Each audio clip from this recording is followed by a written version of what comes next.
La pregunta que me hacían era si, aparte de haber vida más allá de la crisis, que espero que sí, confío que sí, estoy seguro de que sí, si las energías renovables son una solución a la crisis, ¿no? Y la pregunta creo que es muy pertinente. Si me permiten, me levanto porque llevo en un atasco como 1 hora y media y estoy ya que no puedo seguir sentado. Entonces, la pregunta yo creo que es muy pertinente porque, entre otras cosas, la Comisión Europea lleva bastante tiempo, del año 97, diciendo que la energía del futuro es la energía renovable. De hecho, hay un libro blanco que se titula así, la energía del futuro, energía para el futuro, y lo que viene a decir ese libro blanco del año 97 es que la energía del futuro tiene que ser de forma importante la energía renovable. De ahí sale después el famoso 20-20-20, que es que en el año 2020 debemos tener un 20% de energía, de electricidad o de energía producida por fuentes renovables, aparte de una reducción del 20% de gases de efecto invernadero y un 20% de ganancia en eficiencia. Esa idea ha sido recogida por numerosos políticos. El caso de Zapatero no es único. Zapatero ha declarado que la inversión en energías verdes crea empleo y es una vía para salir de la crisis, pero no es el único que lo dice. Obama también ha dicho que la energía verde, la inversión pública en energías renovables puede crear millones de puestos de trabajo y industrias totalmente nuevas. Y Durão Barroso, como no, ha comentado también en diversas oportunidades que esto es una gran oportunidad que tenemos que agarrar o que coger, porque puede crear miles de nuevas empresas y millones de puestos de trabajo en Europa, ¿no? La pregunta que se hace cualquier economista es, vale, crear empleos no es una cuestión difícil, hay un montón de formas de crear empleo. Si nos ponemos a crear empleo, se nos pueden ocurrir muchísimas ideas, algunas de ellas peregrinas, para crear empleo. La cuestión no es crear empleo, sino la cuestión es crear empleo productivo, que sea productivo y que añada riqueza a la sociedad, ¿no? Porque si no podríamos acabar diciendo que un montón de gastos corrientes cualquiera pueden ser empleos productivos, o un montón de inversiones públicas pueden ser empleos productivos, e incluso empleos verdes. Por ejemplo, podemos llegar a idear un esquema por el cual subvencionar la creación de ventiladores sea un empleo verde, como daba a entender un caricaturista en un diario extranjero. Lo cierto es que en el tema de las renovables hay una cuestión importante cuando hablamos de empleo, y es que son una industria capital intensiva, y como industria capital intensiva no vamos a encontrarnos con muchos empleos. Esto no es algo malo, de hecho esto es un aspecto positivo de cualquier industria capital intensiva, pero si unimos el que es capital intensiva con lo primero que estábamos comentando, con la posibilidad de que sea empleo poco productivo, y que sea empleo que se está generando artificialmente poco productivo, pues entonces sí que nos podemos encontrar con un problema, ¿no? De hecho, cuando buscamos los empleos en el sector renovable, nos encontramos con que el 66% de los empleos son en instalación y fabricación, y lo que es mantenimiento, lo que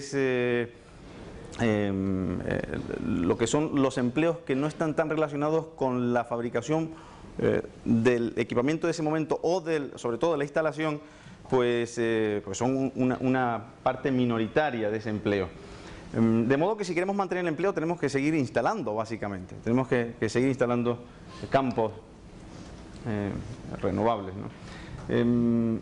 Se dio una circunstancia curiosa con respecto a lo que comentaba el profesor Cabrillo, y es que cuando nosotros llevamos bastantes meses trabajando en este estudio, pues el presidente Obama comentó que repetidas ocasiones que había que mirar el caso español, que había que seguir el ejemplo español y piensen lo que está pasando en países como España, dijo en diversas ocasiones. Bien, nosotros estábamos mirando desde hacía ya bastante tiempo lo que estaba pasando en España, y con lo que nos estábamos encontrando, realizamos ese informe al que mencionaba el profesor Cabrillo. Tuve la suerte de contar con Raquel Merino y Juan Ramón Rayo, y una persona con una larga experiencia como directivo de una empresa eléctrica, José Ignacio García Bielsa.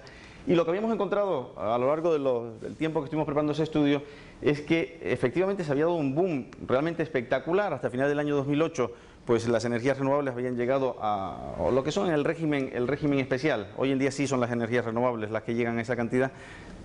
Habían llegado a 26.000 megavatios, ¿no? Teniendo la eólica la mayor parte, con casi 15.000 megavatios en aquel momento, y la solar pues cerca de 3.000 megavatios, cuando el objetivo para el año 2010 era 371 megavatios.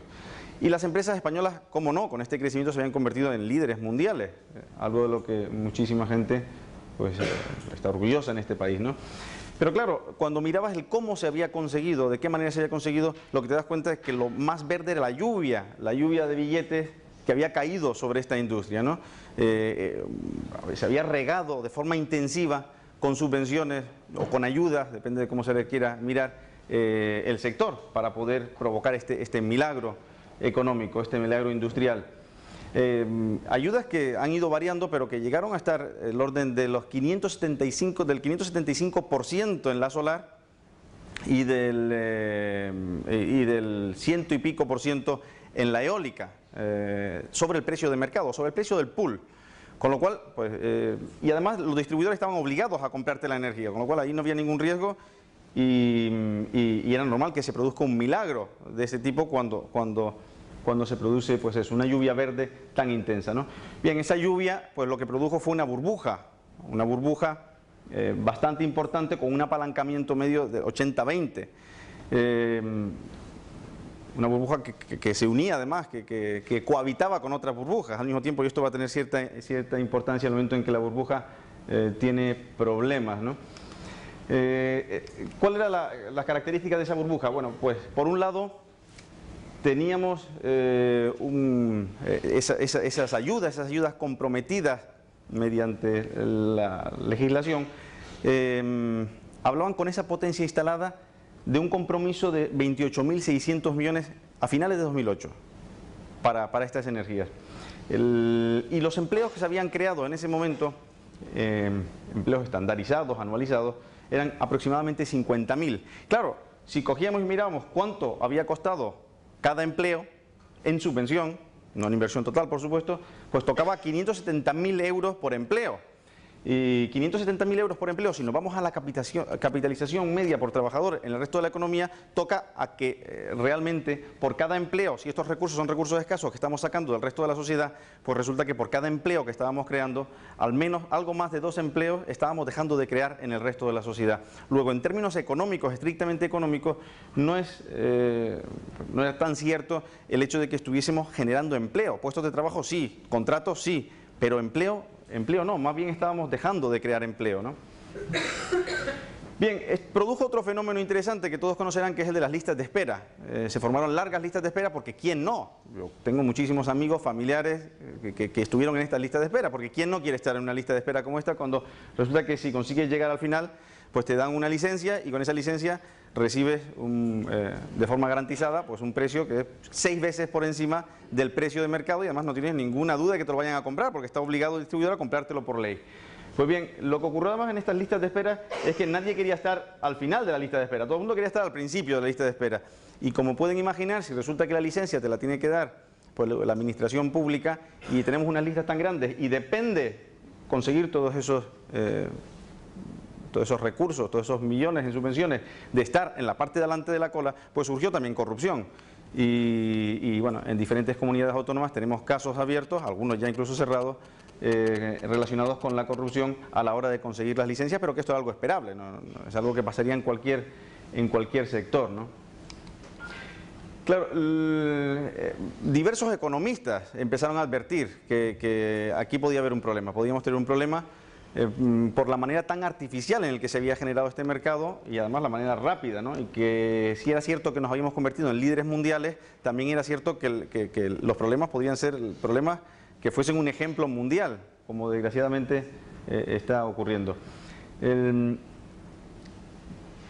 Los políticos, y cuando digo los políticos no con ánimo de meter a todos en un saco, pero es que resulta que se metieron todos en un saco. Es decir, el Partido Popular fue el que puso en marcha el sistema del déficit tarifario que dio lugar a la burbuja que vamos a ver, y luego el Partido Socialista, cuando llegó, se lo encontró, lo aprovechó y lo llevó a su máxima expresión, ¿no? Llevó la burbuja ahí hasta donde pudo llevarla.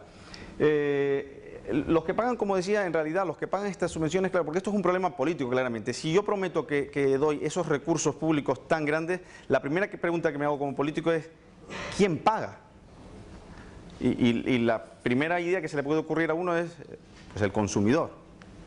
Pero claro, si el consumidor tiene que pagar, la tarifa eléctrica sube de tal manera que posiblemente ocurre un efecto no deseado para el político, y es que no le voten en las siguientes elecciones. Claro, esto no lo quiere ningún político, de ningún partido en general. Con lo cual, la siguiente opción podría ser el contribuyente, se carga los presupuestos generales del Estado, pero tiene un problema similar al anterior, ¿no? Entonces, la solución que se le ocurre a los partidos políticos es que pague el distribuidor, que pague el que va a tener que engancharle. Claro, el comercializador o el distribuidor dice: oye, yo me arruino, a mí si me obligas a comprar a esos precios, hasta un 575 por encima de mercado o de pool, y yo tengo que vender al final con un precio que tiene un techo, que me pones legalmente, yo me hundo, mañana me declaro en quiebra. Y entonces, pues, quienes diseñan la ley dicen: pero no hay que alarmarse, no hay que preocuparse, porque yo te voy a reconocer la diferencia, nosotros vamos a reconocer la diferencia cada 1 de enero, y en 15 años te lo pagamos. Claro, ¿y qué hago yo en 15 años? Nada, lo empaquetas, haces un producto estructurado y se mete en el mercado financiero. Y así más o menos es como se ha ido haciendo. Claro, el déficit tarifario, que empezó en el año 2000 de forma suave, ha ido creciendo y a finales del año 2008 lo que teníamos era 15.700 millones en déficit tarifario. Y de ese déficit tarifario no todo es renovable, pero 2/3 del año 2008 eran primas a las energías renovables, ¿no? En el año 2008 las ayudas a las renovables ascendieron a 3.500 millones y ha seguido creciendo. Claro, el problema en parte también está en lo que comentaba al principio. El político puede decir: yo sé manejar la burbuja. O los técnicos que asesoran al político pueden decir: nosotros tenemos herramientas para manejar la burbuja. El problema en parte está en lo que comentaba antes. Si realmente el objetivo es que esto sea una medida para salir de la crisis, crear empleos y sacarnos de la crisis como se dijo o como se vendió, para mantener empleos hay que seguir metiendo aire en la burbuja. Y meter aire en la burbuja significa meter más recursos, más dinero, más recursos financieros de toda la sociedad en esa burbuja. Porque para mantener los empleos lo que hay que hacer es mantener a la mayor parte de esa gente que lo que hace es instalar. Y si lo que hacemos es instalar y la subvención es, una vez instalado, la subvención se da a lo que se produce con esa instalación, lógicamente esto es una burbuja que es difícil de parar, ¿no? Y que bueno, el límite que tiene está más bien cercano al infinito si los recursos financieros fuesen infinitos. Si no, pues acabará antes o después. Y esto es algo que los políticos realmente tardaron en darse cuenta del problema. Y si no tardaron en darse cuenta, tardaron en hacer notar que se estaban dando cuenta del problema, ¿no? Un problema que creo que en general a todos los estudiosos que se acercaron al asunto parecía bastante obvio. Nosotros cuando hicimos el estudio nos decían que el problema que tenía el estudio, el problema principal, aparte de alguna discusión puntual sobre metodología, era que no mirábamos al futuro, ¿no? Es curioso porque esta ha sido la crítica que se ha hecho a estudios similares que se hicieron desde los años 70. Recuerdo, encontré por casualidad una portada del New York Times en el que Jimmy Carter en los años 70 acusaba a los economistas de decir: es que ustedes no están mirando al futuro, en el año 2000 las renovables harán, la solar, decía, producirán la mayor parte de la energía en los países desarrollados. Y nos acusaban de eso, de no mirar al futuro, ¿no?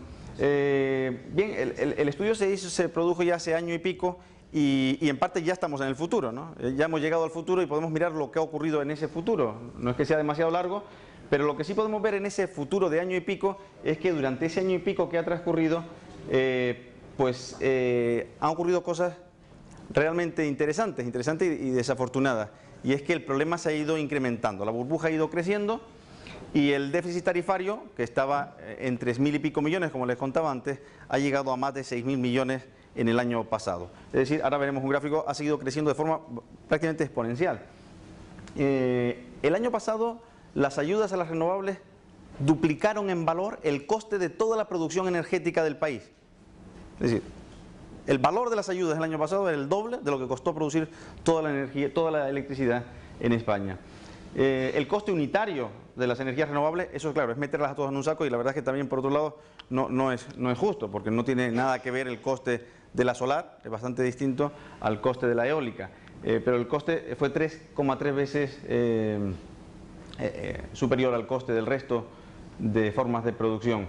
Y el déficit de tarifa alcanzó los 4.600 millones y bueno, y la burbuja siguió creciendo, ¿no? Que el futuro no fue más bonito, sino más bien más oscuro que el que teníamos. ¿Cuál es la situación actual, si miramos hacia atrás? Pues esto es un gráfico del gobierno que sale en un estudio que muchos conocerán de hace apenas un par de semanas, en el que se mira atrás y se dice, pues en los últimos 10 años, el precio de la electricidad ha crecido un 77%. Dice, ¿cómo podemos, a qué se debe ese crecimiento del 77%? Al tiempo que el precio del pool, este es el precio final al consumidor, el precio del pool no ha subido así. El precio del pool, aquí tenemos, en esos 10 años ha subido un 12%, mientras que el precio final un 77%, y en cambio en los últimos años lo que ha hecho es bajar, ¿no? Entre el 2005 y el 2009 ha bajado un 14%. Y se pregunta al propio Ministerio, ¿a qué se puede deber, no? Y cuando coge los distintos factores encuentra con el único factor que lo puede explicar es precisamente las primas a las energías renovables. El gobierno, de hecho, llega a ser una afirmación un tanto curiosa que dice, lo explica al 120%. Explica al 120% ese desajuste, ese diferencial que veíamos antes, porque los demás factores, dice, se contrarrestan. También en ese mismo informe de hace un par de semanas, pues comenta algo que nosotros también comentamos, que la evolución del sobrecoste de las renovables tiene un crecimiento que si no se pone remedio, si no se cambia el modelo, pues es un crecimiento que tiene la pinta de un crecimiento exponencial. Por la propia estructura del mercado. Estas son las primas que veíamos que había comentado ya antes, que eran 3.300 millones en el 2008. Aquí pone 3.000, esto está mal porque fue un gráfico que salió en septiembre del año pasado. Habría que ponerlo pues más bien por aquí, en cerca de 5.000, y con lo cual pues tenemos el mismo problema de nuevo, ¿no? Se ha dicho durante este último año que ha habido noticias para alegrarse, como por ejemplo el récord de producción eólica que se ha producido en diversas ocasiones a lo largo de los últimos meses. La penúltima vez creo que fue esta, la de noviembre, aquellos días que hubo muchísimo viento, y se decía, pues por primera vez la mitad de la producción eléctrica durante unas horas ha sido eólica. Y efectivamente esto podría ser causa de satisfacción si realmente fuese una energía que se produce en el mercado. Pero si no se produce en el mercado, si no se produce con el esquema que estábamos comentando, esa noche, ese récord, costó 6,5 millones de euros. O sea, las primas que hubo que dar por ese récord puntual de la noche son 6,5 millones de euros. Y ha habido otras noticias, como por ejemplo también, pues lo habrán visto, lo habrán seguido en la prensa, como por ejemplo el asunto de la producción solar nocturna, ¿no? Que, de hecho, esto muchos lo sabían desde hacía bastante tiempo. Yo cuando me enteré por primera vez fue poco de terminar el estudio y me comentan si me había dado cuenta que algunas plantas solares en España tenían una productividad muy por encima de ninguna otra en el mundo. Cuando me dijeron eso, ya enseguida uno dice, ¿y dónde está la trampa, no? ¿Dónde está la trampa? Y claro, pues parece ser que algunos, por supuesto esto no hay que generalizarlo, algunos conectaban generadores de gasolina o de gasóleo junto a su planta, ¿no? Si tenían esa prima, pues normal. Dicen que la picaresca española es lo que produce este tipo de cosas, ¿no? Bien, el problema a día de hoy es que el dinero comprometido o la ayuda comprometida a día de hoy para los próximos 25 años está en torno a los 100.000 millones de euros. El gobierno habla de 126.000 millones, pero es un poco exagerado lo que está planteando el gobierno, porque el gobierno está metiendo ahí cuestiones en el mismo saco que no son puramente de las renovables. Pero sí es posible que se acerque a los 80.000 millones, 90.000 millones en este momento. Estamos viendo que es un compromiso para una tecnología ya instalada, además, que no es la tecnología del futuro de la que nos están hablando que va a ser tan fantástica, porque si hubiesen dado la subvención, a lo mejor a investigación en algún lugar concreto, pues a lo mejor con ese dinero se está creando una tecnología nueva, pero estos son compromisos con tecnologías ya instaladas en campos ya existentes, ¿no? Miguel Sebastián se ha dado cuenta clarísimamente del problema, de forma clara, y yo creo que al menos hace aproximadamente un año lo vio con cierta claridad, y de hecho el Real Decreto que sale a finales de abril, el último día de abril, si no recuerdo mal, del año pasado, claramente apuntaba a que el Ministerio era consciente de esta burbuja y de este sistema, vamos a llamarle piramidal, por decirlo de alguna forma, y que de alguna forma había que pincharlo, que de alguna forma había que desinflarlo. Y de hecho en el preámbulo de ese Real Decreto dice: el creciente déficit tarifario está produciendo graves problemas que en el contexto actual de crisis financiera internacional está afectando profundamente al sistema y pone en riesgo no solo la situación financiera de las empresas del sector eléctrico, sino la sostenibilidad misma del sistema. Este desajuste resulta insostenible y tiene graves consecuencias al deteriorar la seguridad y capacidad de financiación de las inversiones necesarias para el suministro de electricidad en los niveles de calidad y seguridad que demanda la sociedad española. Es decir, el Ministerio en ese momento era plenamente consciente del problema al que se enfrentaba. Lo que no tenía muy claro es cómo desactivar la bomba de relojería que tenía, ¿no?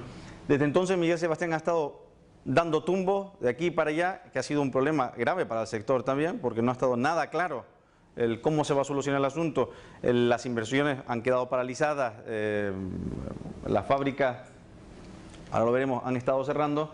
Y lo último ha sido incluso plantearse la retroactividad, ¿no? El coger y decir, no, incluso los compromisos de pago futuro, pues no seguir aceptándolo, sino elegir algún tipo de retroactividad, posiblemente no de las más duras, sino de las más blandas, y reducir ese montante que ellos comentan que es de 126.000 millones de cara a los próximos 25 años, reducirlo, pues reduciendo la fórmula o cambiando la fórmula por la que se dan esas ayudas a la producción. En este último año también pues hemos visto cómo gran parte de las plantas de producción han ido cerrando. Las dos de BP en Madrid, por ejemplo, cerraron. Curiosamente los trabajadores lo recordarán, pues se dirigieron a la Comunidad de Madrid, al Parlamento, y lanzaron piedras contra el Parlamento. Y bueno, hemos visto cómo del empleo verde que se nos mostraba, más bien a lo que hemos ido pasando es al desempleo verde. Es decir, las noticias ya no eran de creación de empleo, sino más bien las noticias que veíamos en la prensa eran sobre pues, los empleos que se despedían dentro de la industria, ya no los que hablaba antes del coste de oportunidad, de los que se dejaban de crear en el resto de la sociedad por crearse ahí, sino incluso el desempleo dentro de la propia industria, ¿no? También en la eólica ha pasado algo similar, aunque no tan grave, por supuesto, en los últimos meses. Y bueno, no porque el mercado eólico se esté reduciendo, sino en parte por lo que vemos también en las noticias, y es que empresas como Gamesa están cerrando aquí y trasladando, por ejemplo, producción a China, algo que curiosamente decían que eso jamás pasaría, que esto era un sector en el que no se iba a poder deslocalizar. Yo nunca entendía aquel argumento, ¿por qué no se va a poder deslocalizar el sector? Y, por ejemplo, Gamesa pues ha cerrado aquí para abrir en China, ¿no? Bien, la cuestión es, ¿realmente esta era la solución verde de la que nos hablaban pues Zapatero, el presidente Zapatero y el presidente Obama para la salida de la crisis? Pues bien, si nos atenemos a los dos problemas más importantes que tiene en este momento el país, que creo que son el desempleo y el déficit público, y miramos a las energías renovables o a este modelo, no a las energías renovables en sí, que seguro que en un mercado libre tendrían su lugar y estarían presentes, yo no tengo ninguna duda de eso, sino a este modelo de energías renovables, pues con lo que nos encontramos es con que en el lado del empleo no han hecho nada por crear empleo, sino más bien por destruir empleo, han colaborado a esa destrucción de empleo. Y en el lado del déficit, pues ya lo hemos visto, lo que han creado es una burbuja de déficit bastante importante, ¿no? De modo que del entusiasmo en los empleos verdes como forma de salir de la crisis, pues hemos pasado más bien al desánimo y a la tensión de pensar cómo desmontar un modelo artificial que, que lo mejor hubiese sido que nunca se hubiese montado, ¿no? Y por eso, pues, bueno, tengo no mis dudas, sino mi convicción es que esto nunca ha sido, no es que no sea en este momento la solución para la crisis, nunca fue la solución para la crisis. Pudo haber sido una industria que colaborase en la generación de riqueza y la generación de empleo si se hubiese dejado al mercado.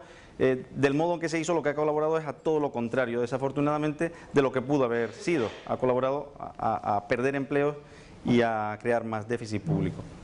Gracias.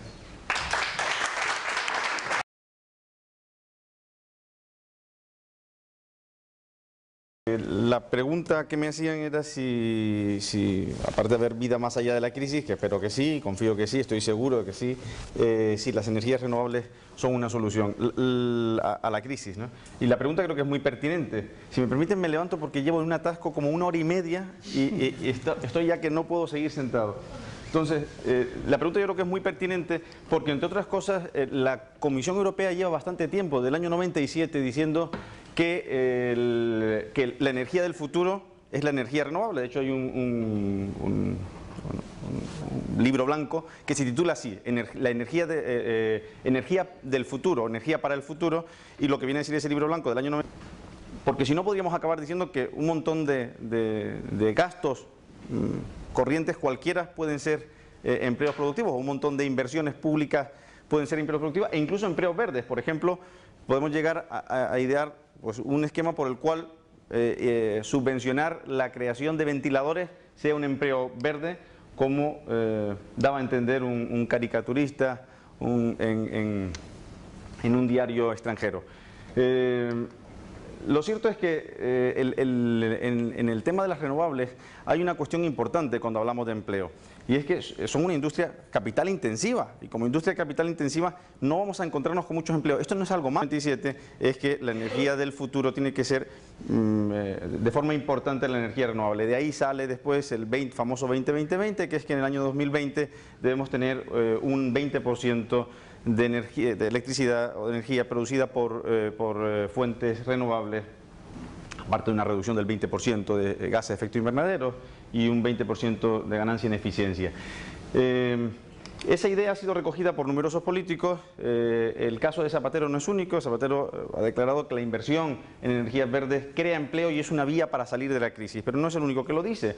Obama también ha dicho que la energía verde, la inversión pública en energías renovables, puede crear millones de puestos de trabajo y industrias totalmente nuevas. Y Durão Barroso, como no, ha comentado también en diversas oportunidades que esto es una gran oportunidad que tenemos que agarrar o que coger, porque puede crear, pues, miles de nuevas empresas y millones de puestos de trabajo en Europa, ¿no? La pregunta que se hace cualquier economista es, vale, crear empleos no es una cuestión difícil, hay un montón de formas de crear empleo. Si nos ponemos a crear empleo, se nos pueden ocurrir muchísimas ideas, algunas de ellas peregrinas, para crear empleo. La cuestión no es crear empleo, sino la cuestión es crear empleo productivo, que sea productivo y que añada riqueza a la sociedad, ¿no?